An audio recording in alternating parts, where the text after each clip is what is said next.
Printed circuit boards from the 3D printer are definitely not going to happen. However, recently materials, PLA-based materials, which are infused with a conductive material have entered the market.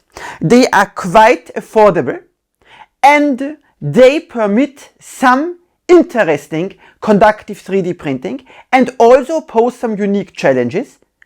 And in the following steps, I will be showing you a little bit of what is possible and what is not possible and what you need to keep in mind.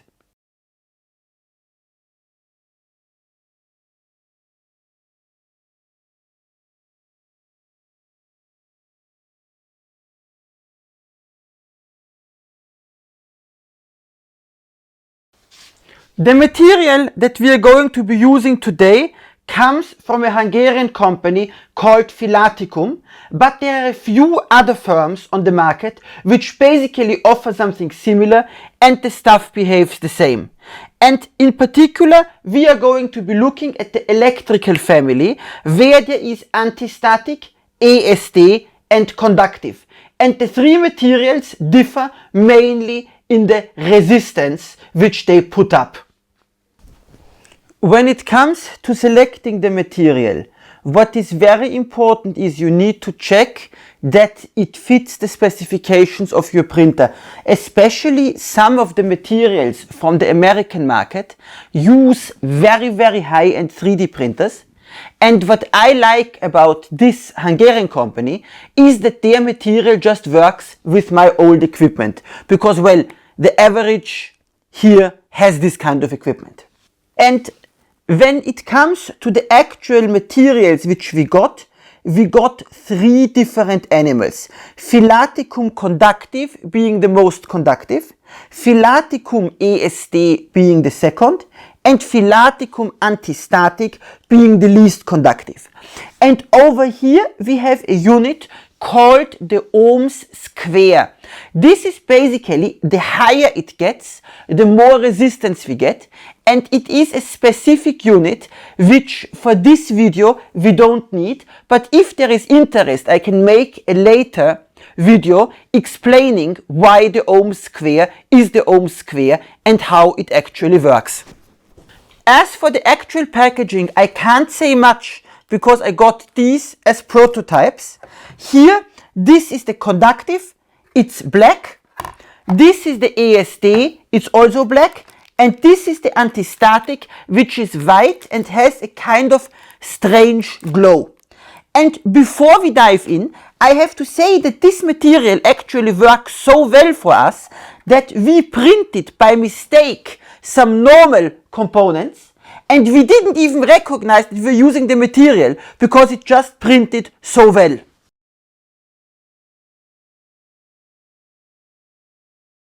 Now the first step is we can cut ourselves two little pieces like that. In theory you should be wearing gloves when you are dealing with a high resistance material, but here I'm just gonna risk it for now because my hands are not sweating very much because the air is very dry in the laboratory. But the problem is, how can we get this connected well to these two things here, which are in turn connected to my Solartron multimeter. And we can now of course say, Tam, don't hiss around, just take two alligator clips like this. But the problem is that for many materials which are not classic metals and also some metals which are coated, it is actually pretty difficult to get a good connection with alligator clips.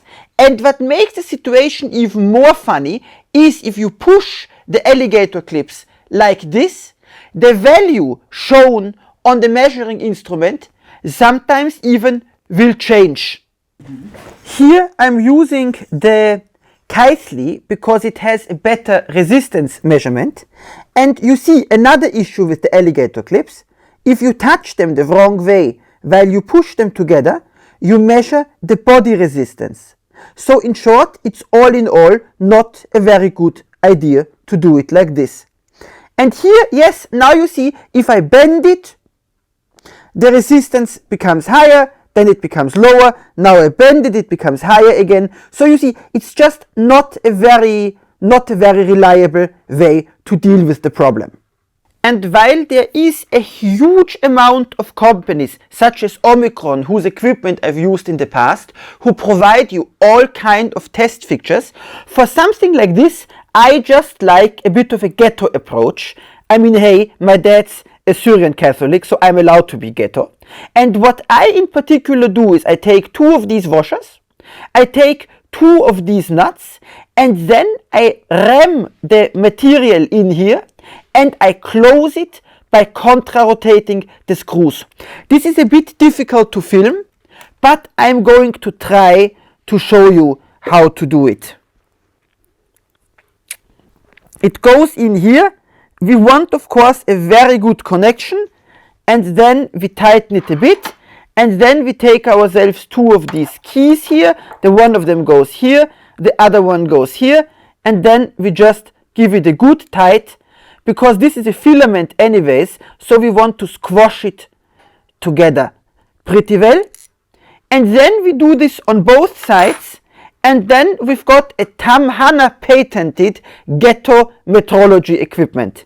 And yes, this bending is normal. After you do it a few times, you throw the washer away or you use it somewhere uncritical. And when we've completed our ghetto test kit, it looks like so. And here we see that first of all, the resistance of the material has gone way down, and secondarily, we see that the stability is much higher. So we see here, we now get a relatively stable measurement. If this would be a more modern unit, I could turn on filters, this and that, blah blah blah, but in the end it doesn't really matter. And here we see for comparison the other material, which already is above the 20 megohm, which my Keithley can measure in the maximum. And this explains why measuring resistances is such an unpopular activity. You see here, we have a hole in our metrology range, because the next equipment which I have is this Precitronic MV40, and it sees here, if you look carefully at the indication, no resistance. So basically its lowest value is not high enough to deal with the next step of the material.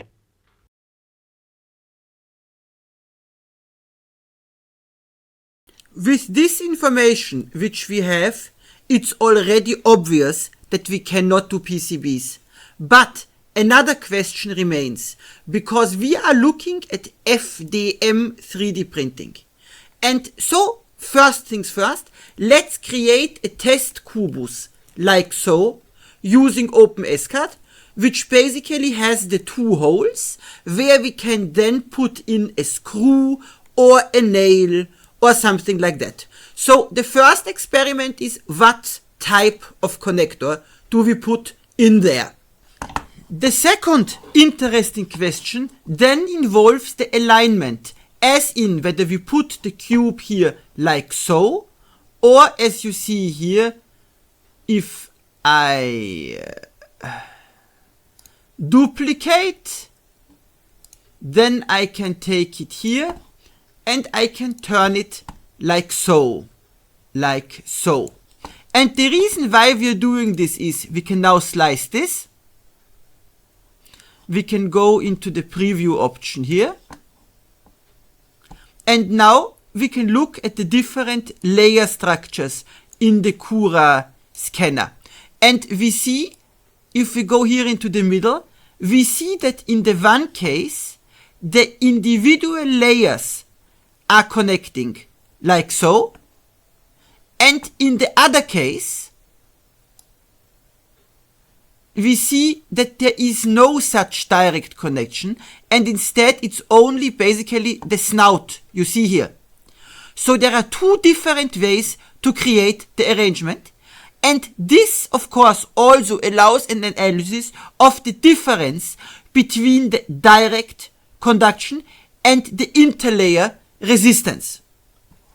Before we look at it in some detail, I need your help. Down there please like, subscribe, leave a comment. Only if you do that, this channel can grow, and only if the channel can grow, we can find new interesting things to talk about. Thank you. And then I've ended up with a total of 5 cubes. Firstly, we've got 2 where I used a screwdriver to drive them in. And you see here the layers are perpendicular, and here the layers are parallel to the direction of the current flow. Then I created 2 more of these cubes, actually 3 more, where I put in nails. Here I used a hammer to drive in the nails, and here I used heat. And now we can use all of these objects to test the resistance of the individual connection styles.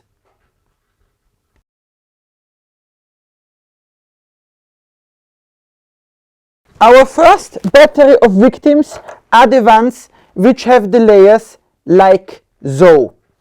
And we are going to start out with the screws. Here we go. And we see about 60 kilo ohm.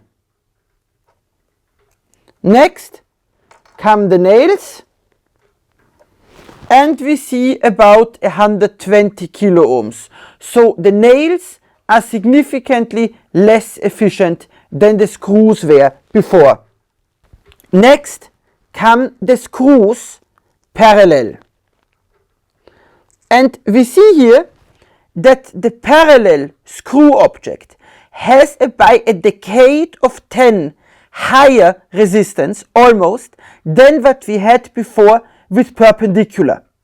The next one is nails perpendicular, which sadly I could not do because I printed this like 10 times and I always got these cracks.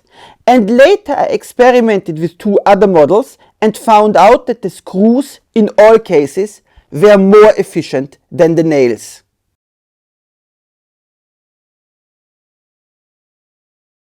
At this point, there are a few axioms to note. First things first, we must understand that the intra-layer resistance is high versus the interlayer resistance is low. So current flows most effectively if it does not have to cross the layer boundary. And from this follows that the insertion of the individual contacts must of course be done perpendicular to the layer direction. And the second rule, which follows from the experiments with the screw and the nail, which at first surprised me, is that we need to maximize this area here inside, the area of contact between material and the connector. And to understand this, I'm going to put a screw here and imagine a nail next to it. You see that the screw has a significantly larger surface area because of the threads. The threads increase the surface area, and so in the corollary to that, they significantly decrease the contact resistance. And with that, I'm very thankful for your attention.